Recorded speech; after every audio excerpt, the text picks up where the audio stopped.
Lu setuju gak dengan usulan kalau para pejabat di Indonesia itu menggunakan transportasi umum kalau mereka ingin pergi ke tempat kerja mereka?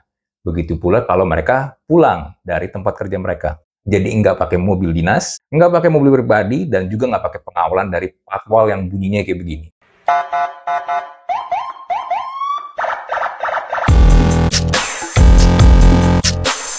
Halo semua, thank you yang sudah nonton dan subscribe channel YouTube gua. Dan sekarang gua membuka membership. Jadi buat lu yang pengen join jadi member di channel YouTube gua, lu bisa tekan tombol join dan pilih lu mau masuk tier yang mana. Gua ada 3 macam tier. Tier yang pertama adalah rookie, tier yang kedua adalah starter, dan tier yang ketiga adalah superstar. Nah, lu bisa pilih lu lebih cocok yang mana dan juga sesuai dengan budget lu, dan setiap tier ada benefitnya masing-masing. Oke, thank you, dan jangan lupa daftar. Selamat datang di Thinking Room. Oke, usulan tadi itu diutarakan oleh Ketua Umum dari Masyarakat Transportasi Indonesia, Tori Damantoro. Dia mengatakan kalau transportasi umum di Jakarta tuh sudah memadai. Jadi, pejabat tuh nggak perlu lagi pakai mobil pribadi atau mobil dinas. Dan nggak perlu lagi pakai patwal, dikawal. Pakai aja transportasi umum. Usulan ini datang karena ada keresahan dari berita belakangan ini tentang pengawalan patwal atau mobil-mobil yang pakai strobo atau sirene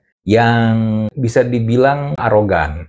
Terakhir kan mobil RI 36, patwalnya tuh sampai nunjuk-nunjuk sebuah taksi. Dan kenyataannya ternyata mobilnya itu nggak ada orang isinya. Udah nggak ada orang dan cuma ngangkut dokumen. Dan gue yakin juga lu pasti merasakan hal yang sama seperti gua dan kebanyakan orang yang lain. Kalau lagi macet, kalau lagi ngantri keluar tol, atau mungkin lagi ngantri lah di jalan raya lah ya. Itu tiba-tiba dari belakang lu ngelihat ada dari kaca spion lu ada kelap-kelip warna biru, lalu mulai terdengar suara yang tutut tutut.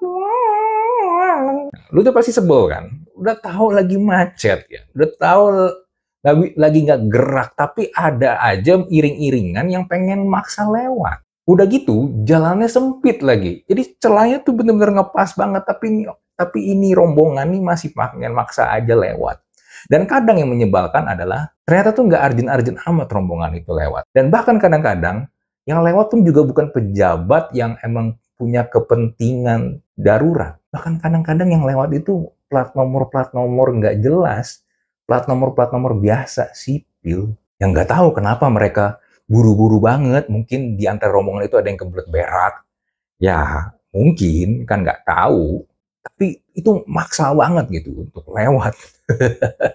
Dari keresahan inilah muncul usulan supaya para pejabat ini diusulkan untuk naik transportasi umum aja. Karena di Jakarta tuh sudah memadai sebenarnya. Dan andaikan misalnya ada yang boleh pakai patwal pun hanya untuk presiden dan wakil presiden. Usul ini gue setuju banget. Karena kenapa? Karena ini jadinya kita bisa memfilter. Filternya tuh jadi kuat banget. Karena kenapa?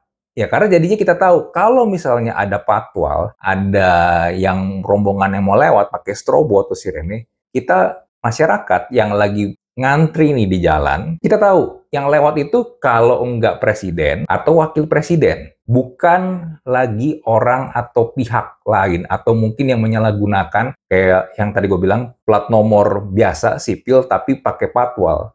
Jadi kita nggak menduga-duga, kita nggak merasa ini orang random dari mana nih pengen lewat. Nah, tapi tentu saja usulan ini ada aja yang nggak setuju, terutama pihak-pihak yang menggunakan patwal. Nah, salah satunya adalah Wakil Ketua MPR RI, Bapak Hidayat Nur Wahid. Ketika ditanya, dirinya sih bilang kalau dia siap naik transportasi umum bila layanannya sudah siap. Dia juga ngomong begini, Anda lihat sekarang, ke sini gedung DPR MPR, transportasi umumnya dari mana? Terus kalau mau rapat, terus kalau semuanya telat, nanti dibully lagi. Itu pada telat, kata Bapak Hidayat Nur Wahid. Nah, dari statement Bapak ini aja, sebenarnya ini udah menggambarkan kalau Bapak ini, Wakil Ketua MPR ini, sebenarnya tuh nggak tahu kalau transportasi umum di Jakarta itu seperti apa dan udah ada apa aja dan fasilitasnya seperti apa. Karena dia ngomong,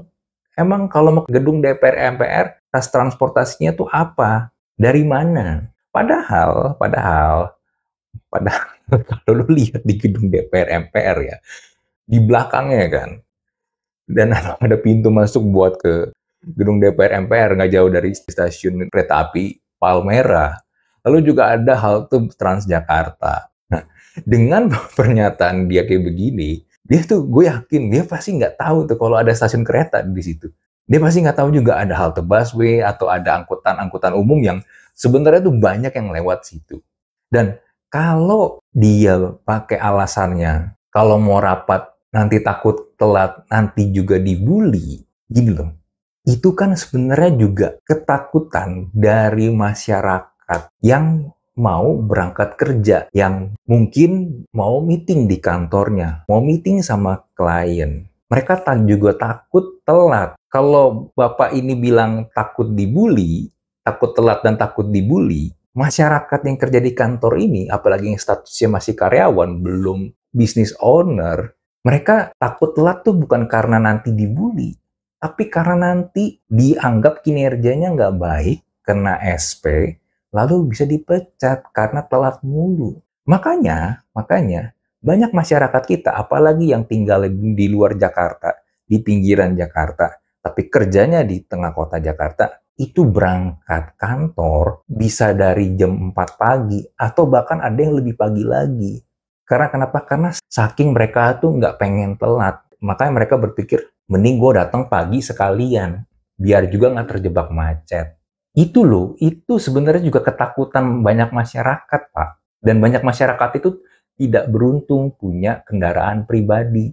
Punya kendaraan pribadi pun juga tidak punya privilege kalau kena macet parah, itu bisa dibukain jalan kayak bantuan patwal. Dan juga supaya para pejabat ini yang harusnya mewakili rakyat, yang gaji dan segala macam tunjangannya dibayar oleh rakyat lewat pajak, harusnya merasakan kalau rakyat, masyarakat naik angkutan umum ini seperti ini loh rasanya. Capeknya kayak begini loh. Ribetnya tuh kayak begini loh.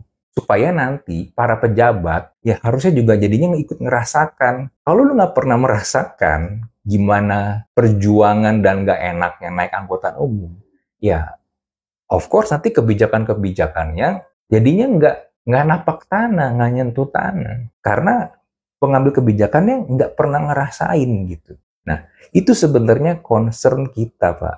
Ada dua faktor ya, Pak, jadinya ya, Pak. Dua alasan ya. Satu, kami benci banget kalau lagi antri, lagi macet, itu orang-orang pada sembarangan pakai patwal, pengen nyeradak nyeruduk. Ya kalau alasannya selalu takut telat ya please lah diatur. Jadwalnya tuh diatur.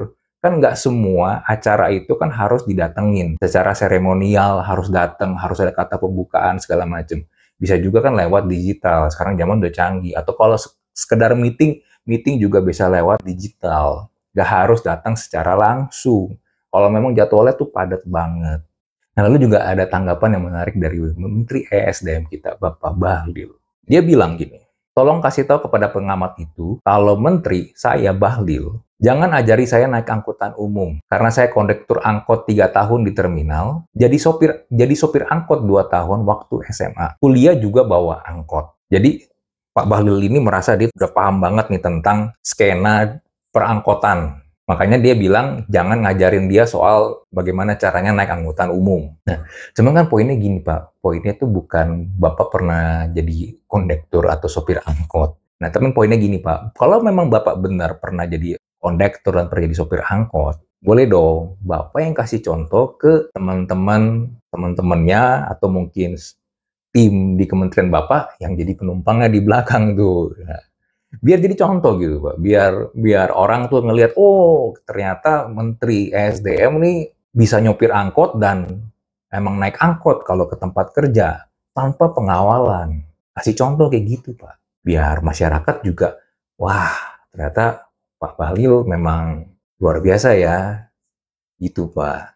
Jadi memang sebenarnya sekarang ini yang kita butuhkan adalah kerelaan dan kerendahan hati para pejabat nih untuk naik angkutan umum ke tempat kerjanya. Dan nggak harus tiap hari kok. Ini usulannya minimal 1 minggu sekali. Jadi nggak perlu tiap hari itu, nggak perlu tiap hari yang bangunnya pagi-pagi.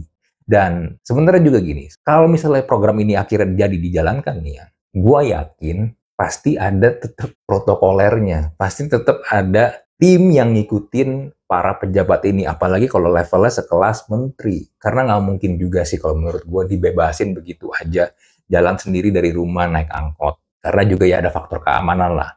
Itu yang juga kita harus tahu. Jadi nanti pasti akan ada tim juga yang bareng-bareng naik angkutan umum. Which is oke loh menurut gue, walaupun tetap yang menjaga keamanannya, ya nggak apa-apa. Tapi coba dirasakan. Karena yang kami pengen adalah, masyarakat pengen adalah, para pejabat ini tahu rasanya gimana perjuangannya naik angkutan umum. Kita sama-sama, kita ada di level yang sama. Bukan pejabat itu levelnya lebih di atas. Karena ya, sekali lagi, yang bayar para pejabat ini adalah masyarakat, rakyat, lewat pajak loh Pak. Gitu. Dan gue juga baca ada statement-statement juga dari beberapa pejabat yang sebenarnya oke-oke aja sih. Mereka tinggal tunggu perintah. Nah, berarti sekarang bolanya ada di presiden nih, ada di Pak Prabowo nih. Kalau Pak Prabowo bilang, semua pejabat selain RI 1 dan RI 2 harus naik angkutan umum minimal 1 seminggu sekali. Jalanin tuh. Kita lihat. Oke, itu aja dari gua. Kalau lu mungkin ada pendapat, lu ada pertanyaan, atau lu pengen nulis sesuatu, please langsung tulis di kolom komen. Lu setuju juga dengan usulan kalau pejabat naik angkutan umum minimal 1 minggu sekali? Kita jumpa lagi di Thinking Room episode berikutnya. Bye.